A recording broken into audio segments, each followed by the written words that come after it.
Di episode sebelumnya, Haejin akhirnya bertemu dengan gebetan kampusnya yaitu Sung Hyun, dalam situasi yang paling dramatis di saat menyelamatkan Dusik yang hampir terjatuh ke laut.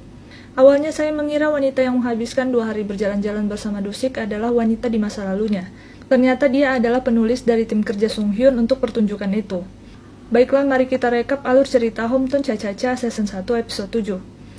Mereka berempat pergi makan malam bersama menghadiri undangan dari Pak Chang untuk menyambut Sung Hyun dan tim produksinya. Dusik akhirnya menyadari kalau selama ini Sung Hyun bukan seorang mukbanger. Dia adalah seorang program director dari acara TV terkenal. Ketika Haejin, Sung Hyun, dan Dusik mengobrol, Bujo yang selalu kepo pun menghampiri mereka dan mengatakan kalau Haejin dan Sung Hyun terlihat sangat akrab dan menyangka kalau mereka punya hubungan spesial. Karena tidak nyaman, Haejin pun ingin pulang, tapi Sung Hyun menawarkan untuk mengantarnya. Karena Dusik sepertinya tidak rela mereka berduaan, dia pun ikut mengantar juga dengan alasan untuk menemani Sung Hyun yang buruk dalam mengingat jalan. Akhirnya mereka berjalan bertiga, tapi alih-alih mengantar Haejin pulang, mereka akhirnya memutuskan untuk minum-minum di rumahnya Dusik. Ketika Sung Hyun ke toilet, Haejin menghampiri Dusik dan melarangnya untuk mengatakan ke Sung Hyun tentang apa yang pernah terjadi di antara mereka.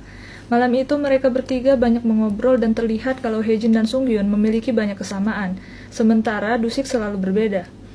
Di sini Dusik menyadari mereka berdua terlihat saling tahu satu sama lain. Pada malam ini hubungan persahabatan dan cinta segitiga di antara mereka dimulai. Tiba-tiba Sung Hyun meminta Dusik untuk menjadi pemandu timnya selama di Gongjin. Awalnya Dusik menolak karena cukup sibuk, tapi Sung Hyun bersikeras sampai bertaruh melakukan beberapa challenge, yang pada akhirnya membuat Dusik bersedia menjadi guide.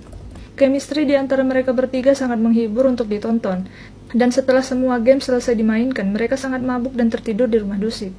Keesokan harinya, Dusik memandu Sung Hyun dan timnya berkeliling Gongjin, dan tibalah mereka di rumah Nenek Gamri.